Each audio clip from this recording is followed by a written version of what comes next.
আমাদের মাতৃভাষা বাংলা। আমরা বাংলা থেকে ইংরেজিতে অনুবাদ করি। তো বাংলা বাক্যের ক্রিয়ার অবস্থাটা কেমন হলে ইংরেজিটা কেমন হবে আমরা আজকে সেটি দেখানোর চেষ্টা করব। চলুন।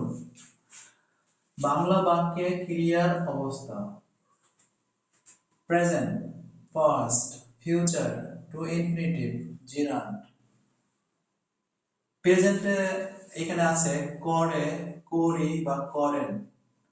ডু অথবা ডাস হবে, অর্থাৎ সাবজেক্টের নাম্বার অফ পার্সন অনুযায়ী ডু অথবা ডাস হবে। পাস্ট টেন্সে করলো, ডিড। ফিউচার টেন্সে করবে, কি হবে? Will do. টু ইনফিনিটিভ, করতে, কি হবে? To do.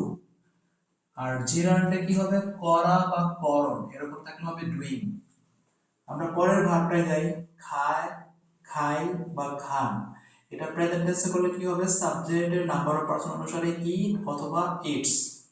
পাস্ট টেন্সে করলে কি হবে? খাইলো বা খেলো, এটার ইংলিশ কি হবে? এট। খাবে, ফিউচার টেন্স, এটার ইংলিশ করলে কি হবে? উইল ইট।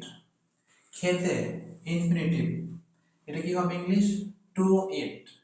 জিরান, খাওয়া, এটার ইংলিশ কি হবে? ইটিং। আমরা পরের ভার্বটা দেখি।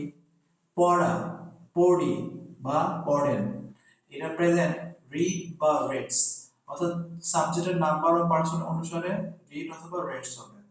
সাবজেক্ট থার্ড পারসন সিঙ্গুলার হলে এখানে এর যুক্ত ভার্বগুলো বসবে।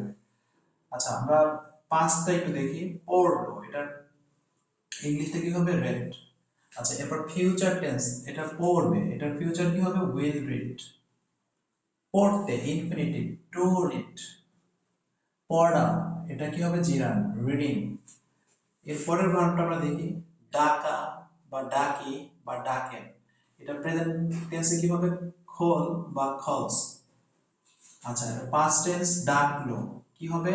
খোল্ড। এরপরে ফিউচার টেন্স ডাকবে, উইল হবে। ইনফিনিটিভ ডাকতে, টু কল। ডাকা, কলিং, এটা হচ্ছে জিরান। সর্বশেষ ভার্বটা আমরা দেখি।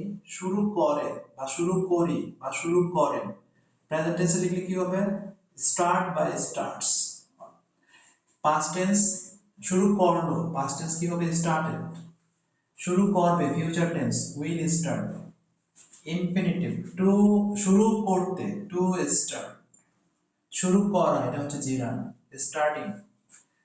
তো আমরা বাংলা বাক্যের ক্রিয়ার অবস্থাটা দেখলাম, অর্থাৎ এখানে প্রেজেন্ট, পাস্ট, ফিউচার, ইনফিনিটিভ এবং জিরান, অর্থাৎ বাংলা বাক্য অনুযায়ী ইংরেজি ভার্বটা কেমন হবে আমরা সেই বিষয়টি আজকে দেখানোর চেষ্টা করেছি। ধন্যবাদ সবাইকে।